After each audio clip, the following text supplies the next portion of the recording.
If you're a dividend investor, you've likely encountered individuals online who question your basic mathematical abilities. It's not uncommon to hear comments such as, "Dividends aren't free money, they're deducted from the stock price." Or, "If a company is paying dividends, it suggests they lack lucrative growth ideas." You may also hear, "You don't need dividends, you can always sell shares." Or, "Over time, growth stocks will always beat dividend-paying value stocks." Are you finding value? Tap the subscribe button, hit the bell icon, and stay connected to the channel that will tell you like it is. While that can be understood, these comments and their proponents overlook that investing isn't merely about crunching numbers. But before we dive into the big picture, let's first understand the math. Let's start with the notion that dividends aren't free money. They are deducted from the stock price. Here's a general idea of how dividends and stock prices work. Imagine a stock trading at $100. On October 1st, they announced earnings of $5 in surplus cash per share. They decide to retain $1 for future business use and distribute the remaining $4 per share as a dividend for shareholders owning the stock on October 11th. Now, stock transactions generally take 2 to 3 days to clear.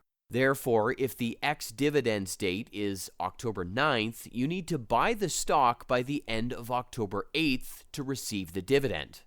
On October 8th, the stock should trade for $105, with future earnings worth about $100, plus $1 in new retained earnings and a $4 dividend for shareholders. On October 9th, the stock goes ex-dividend, meaning new shareholders won't receive the dividend and won't pay a premium for it. Don't forget to subscribe to our channel for more life-changing strategies. It helps the channel to bring you more great content. Press the like button to like this video. So, the stock should trade for approximately $101, which breaks down to $100 for future earnings and $1 of new retained earnings. Therefore, on the ex-dividend day, the stock price should drop by the amount of the dividend. While these are just general figures and various factors can impact the stock price, this is generally how the market handles dividends in relation to price. When people say the dividend reduces the stock price, they're correct. It's not free money, it's a company's earnings returned to its shareholders. However, that's not the whole picture. The key difference between a dividend-paying company and a non-dividend-paying one is that in the former, shareholders have the autonomy to allocate their share of the profits. Let's illustrate this with an example. Company A has made an extra $5 per share. They retain $1 for the business, where we still have stakes, and distribute $4 per share to us. We can use this money for personal income, reinvest in a different opportunity, or reinvest in the same company if we believe in its prospects. While dividends are taxable, that's the cost we pay for the flexibility to utilize the profits as we see fit. In contrast, Company B, which doesn't pay dividends, retains the entire $5 for the business and future growth. As a shareholder, you still have rights on those profits, but the allocation of those profits is left to the management team's discretion. Both companies could also execute share buybacks with the excess profits, increasing shareholders' overall stake in the company. These buybacks are generally tax-free, but like non-dividend paying companies, the decision is made on behalf of the shareholders. It's also important to note that share buybacks aren't always more beneficial than dividends. The effectiveness of buybacks depends on the price at which the company repurchases the shares. A prime example of a poorly timed buyback was Facebook's, now Meta, buyback of $40 billion worth of shares between April 2021 and January 2022 at prices ranging from $300 to $335 per share, only to see the stock price plunge to $90 per share within the year. That consistently generates profit and pays you your share. It's a more tangible way of experiencing the benefits of your investment. The decision to invest in companies that pay dividends, or those that do not, should be guided by a thorough analysis of the business and its prospects, as well as your own financial goals and risk tolerance. For instance, young investors might prefer growth stocks with potential for high capital appreciation, while those closer to retirement might prefer dividend stocks for the regular income they provide.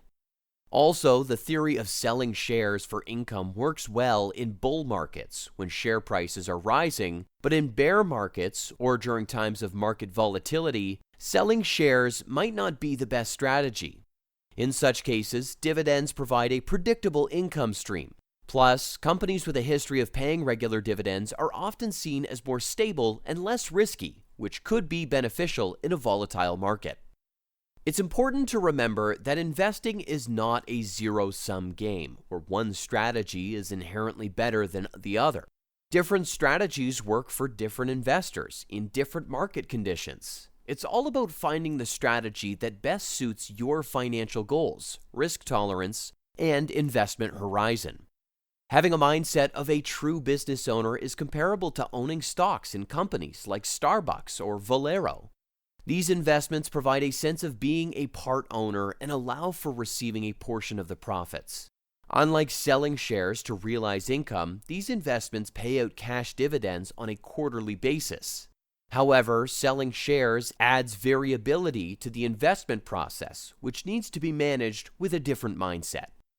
Regarding the claim that growth stocks always outperform dividend-paying value stocks in the long term, it depends on the individual company being examined. It is difficult to provide a definitive answer without considering each company's performance.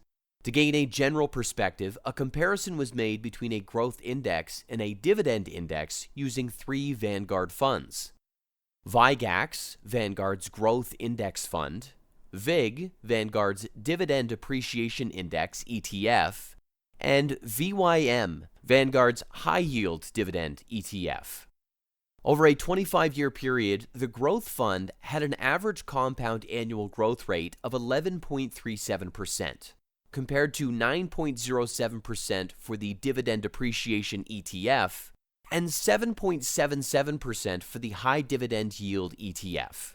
It is important to note that these results were influenced by factors such as the low interest rate environment during this period. The point to remember is that there is no need to choose one investment approach over the other. Both growth and dividend investing have their advantages and disadvantages. Growth tends to outperform value over time, but comes with emotional impacts due to price fluctuations. On the other hand, dividend stocks provide consistent and growing dividend payouts, reducing anxiety around share prices. Personalities and temperaments also play a significant role in investment results. It is crucial to focus on long-term goals and consider a mix of growth and dividend investments for the best outcome. For individuals with a 30-year timeline, investing in growth stocks through retirement accounts is recommended. This provides exposure to growth stocks without being swayed by short-term market swings. Additionally, building a portfolio of dividend-paying stocks complements this strategy by steadily building an income stream and showcasing progress over time. The goal is not to achieve the highest return, but to reliably build an income stream that helps meet personal goals. Dividend investing should be approached with a focus on long-term goals and individual temperament. It is important to find a balance. And WealthMap has you covered. Don't forget to subscribe, like, and turn on the notifications to get access to the best content on YouTube.